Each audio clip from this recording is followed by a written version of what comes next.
I think what we have witnessed here today,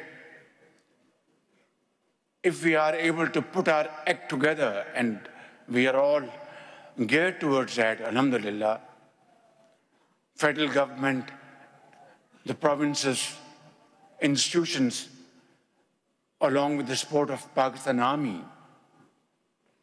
I can tell you without any fear of contradiction, ladies and gentlemen, that we can turn the corner within no time. It's all about the will to do.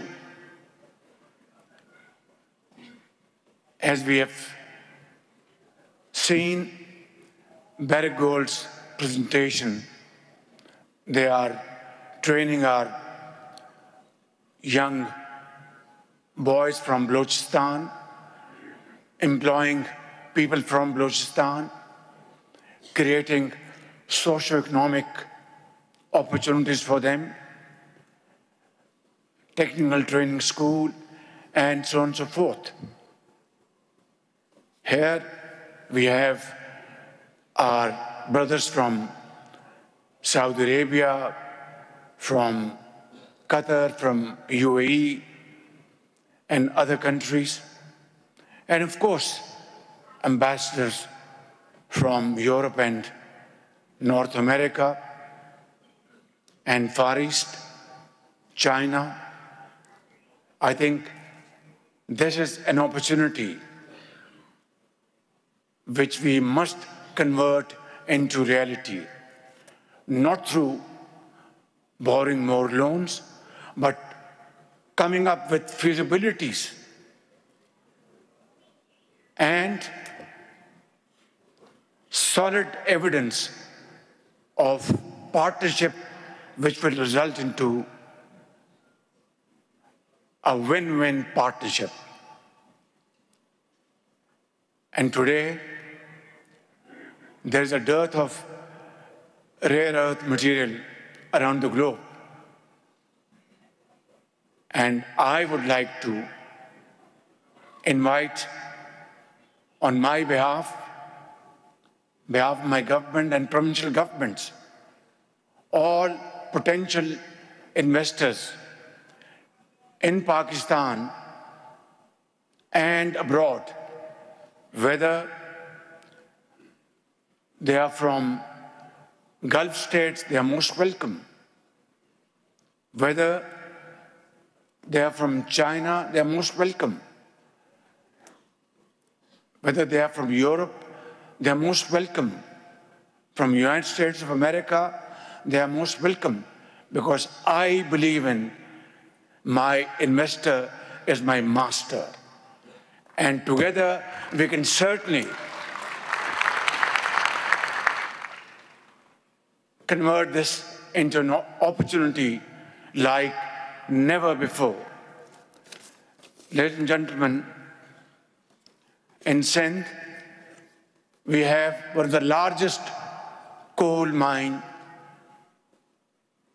deposit around the globe. And Sindh Chief Minister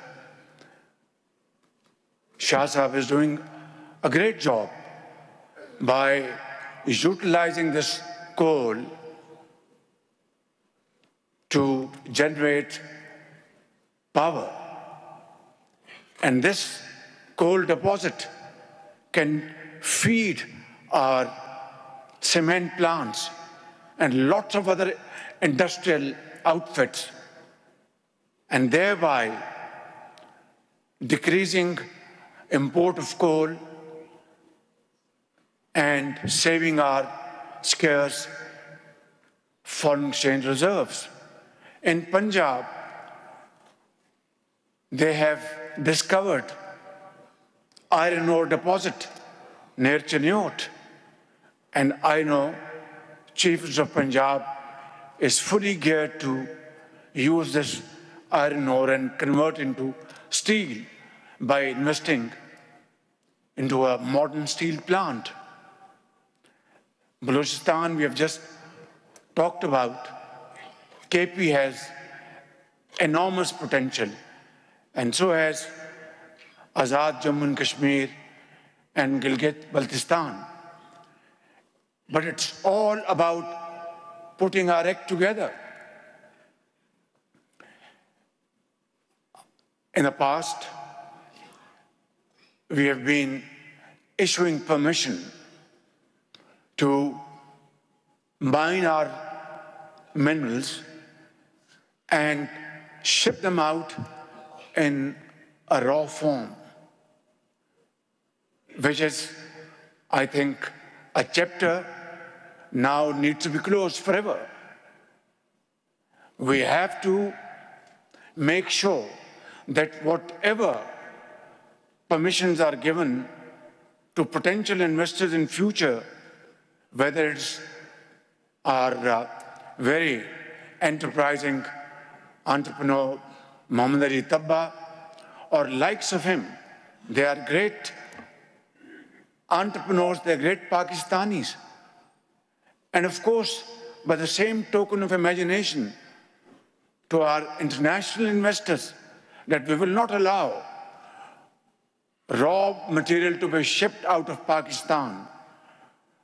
From today onwards, it has to be a very integrated policy where you mine raw materials, have downstream industry, convert them into finished and semi-finished goods, and then export it out.